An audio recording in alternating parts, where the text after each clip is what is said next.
ఇవాళ ఆంధ్రప్రదేశ్ రాష్ట్రంలో ఊర్సా భూముల యొక్క కుంభకోణం గురించి పెద్ద ఎత్తున ఆరోపణలు కనబడతా ఉంటే ఒకటి ప్రజలకు ఎవరికి కూడా అర్థం కాని అంశం ఏంటంటే చంద్రబాబు నాయుడు గారు కానీ లేకపోతే ఐటీ మంత్రి అయిన నారా లోకేష్ గారు కానీ లేకపోతే నేను సమాజాన్ని మార్పు కోసం వచ్చాను అని చెప్పిన పవన్ కళ్యాణ్ గారు కానీ లేకపోతే ఇండస్ట్రీస్ మినిస్టర్ కానీ వీళ్ళు ఎవరు కూడా ఎందుకు స్పందించట్లేదని అడుగుతున్నా. ఇప్పుడు ఈ ఊర్సా భూముల యొక్క భాగవతం గురించి మొత్తం పుంకాలుగా సోషల్ మీడియా అయితే కానివ్వండి లేకపోతే వార్తలు అయితే కానివ్వండి వస్తూ ఉన్నాయి. ఇందులో వాస్తవాలు ఉన్నాయా అవాస్తవాలు ఉన్నాయా?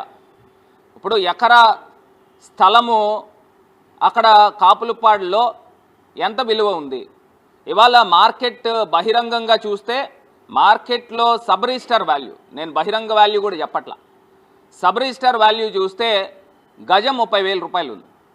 అంటే అదే మనం మార్కెట్ విలువ చూస్తే లక్షల్లోకి వెళ్తుంది గజం. నేను చెప్పేది అలాంటిది అంత విలువైన భూమి, కోట్ల రూపాయలు విలువ చేసే భూమిని మీరు 50 లక్షల రూపాయలకి ఎట్లాగిస్తారని అడుగుతా ఉన్నా. మరి ఇది కుంభకోణం కాదా అని అడుగుతా ఉన్నా. ఇంత పెద్ద భూ స్కామ్ జరుగుతూ ఉంటే మరి అసలు చీఫ్ సెక్రటరీ కూడా ఎందుకు స్పందించరండి? నాకు అర్థం కాల. అసలు స్పందించాల్సిన అవసరం ఉందా లేదా అని అడుగుతా ఉన్నా. ఇప్పుడు అసలు ఈ కుంభకోణం ఏంటి, అసలు ఏ రకంగా ఇది జరిగిందనేది ఒక్కసారి మనం దీంట్లో పిక్చర్లోకి వెళ్దాం. అదేవిధంగా 99 పైసలకి భూమి ఇచ్చేయడం ఏంటండి? నాకు అర్థం కాల. అసలు 99 పైసలకి ఎక్కడ ఇడ్లీ అయినా వస్తుందా, లేదా కనీసం కాఫీ అయినా వస్తుందా, లేదా టీ అయినా వస్తుందా? అసలు 99 పైసలకి వేల కోట్ల రూపాయలు విలువ చేసే భూమిని ఏ రకంగా దారాదత్తం చేస్తారు? అంటే ప్రైవేటు వ్యక్తులకి ప్రభుత్వ భూమి ఏ రకంగా దారాదత్తం చేస్తారని అడుగుతున్నా. నేను ఇవాళ కొన్ని పాయింట్స్ క్లియర్గా నేను చెప్పాలనుకుంటున్నానండి. ఇప్పుడు కేంద్ర ప్రభుత్వ సంస్థలైన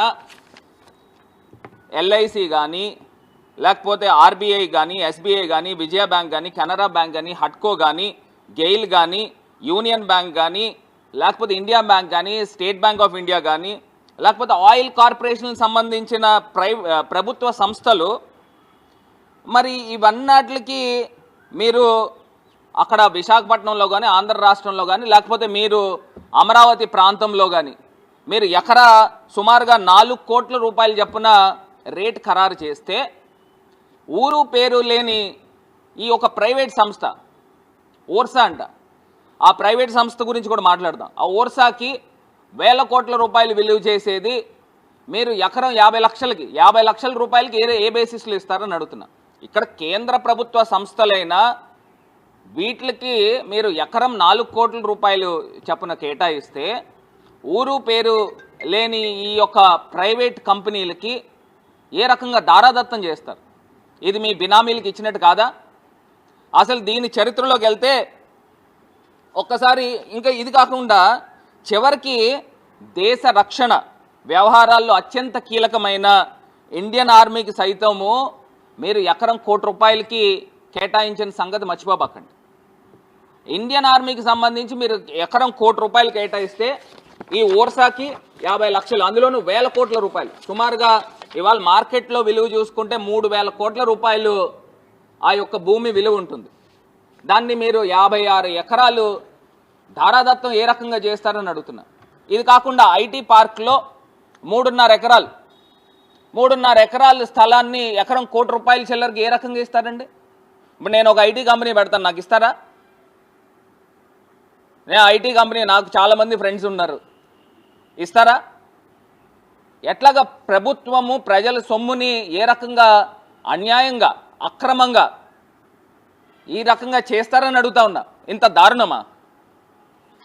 అసలు ఇప్పుడు దీని యొక్క వివరాల్లోకి వెళ్తేనండి, ఈ నారా లోకేష్ గారు అసలు ఈ ఊర్సా కంపెనీ ఎప్పుడు స్థాపించబడింది, దీనికి నారా లోకేష్ గారు ఎప్పుడు అమెరికా వెళ్ళాడు, ఈ ప్రమోటర్స్ ఎవరు, దీని గురించి కూడా ఒక్కసారి మాట్లాడదాం.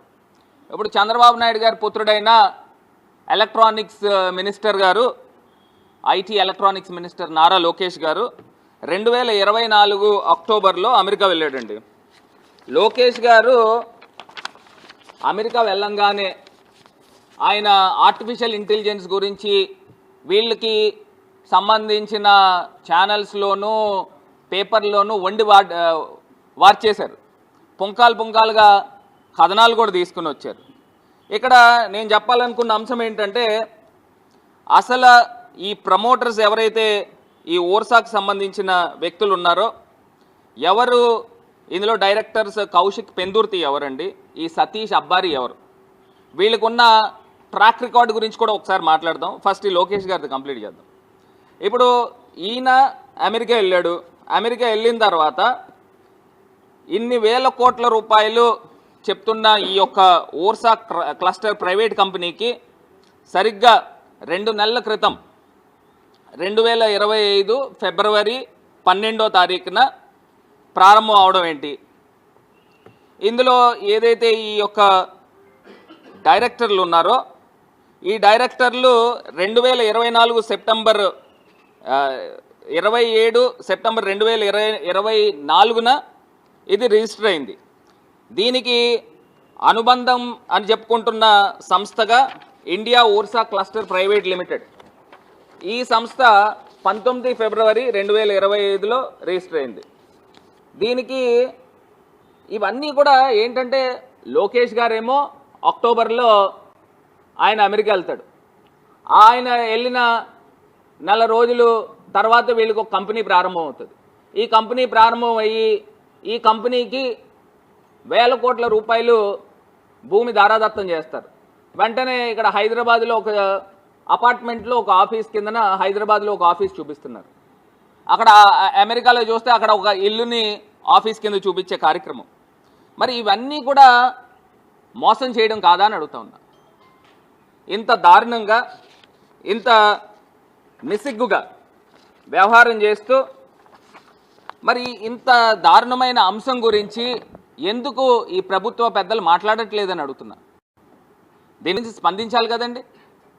ఏ బేసిస్లో ఈ భూముల్ని అన్యాక్రాంతం చేస్తారు?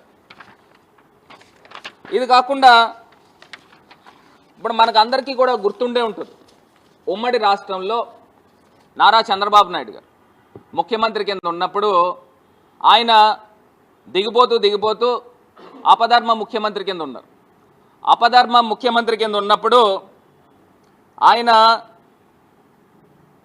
ఆయనకు అత్యంత సన్నిహితుడైన బిల్లీరావు గారికి శంషాబాద్లో 400 ఎకరాలు భూమిని ఏ రకంగా కొట్టేసే కార్యక్రమం చేశారని అడుగుతున్నారు.